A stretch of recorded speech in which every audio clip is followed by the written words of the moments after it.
L'opposition qui avait été interdite par les autorités, 237 personnes ont été arrêtées.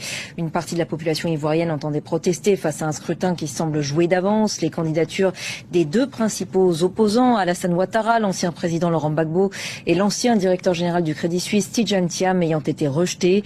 Écoutez les précisions de notre correspondante sur place, Julia Guggenheim. La manifestation avait été interdite ce vendredi par arrêté préfectoral et dès l'aube, un important dispositif policier a procédé à de très nombreuses arrestations, parfois violentes.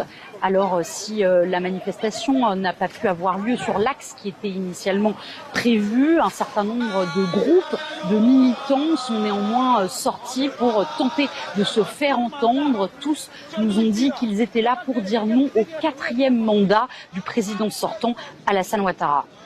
Nous sommes mobilisés pour dire non à cette dictature à laquelle nous sommes face. Les Ivoiriens disent non parce qu'on veut que nos candidats soient sur la liste électorale pour pouvoir exprimer notre vote. Aujourd'hui, nous nous tenons dans les rues afin de faire entendre nos voix. Mais les forces de l'ordre nous empêchent de manifester pacifiquement. Ils nous lancent des gaz lacrymogènes et nous pulvérisent avec tout et n'importe quoi. On dit non et force au peuple, que la démocratie règne. Des affrontements ont eu lieu dans plusieurs quartiers où les manifestants ont jeté des pierres contre les forces de l'ordre qui leur ont répondu par des tirs de gaz lacrymogènes. Des barricades ont parfois été dressées avant d'être balayées par la police. La marche était convoquée par le Front commun, une coalition entre le PDCI de Tidjane Thiam et le PPACI de Laurent Gbagbo.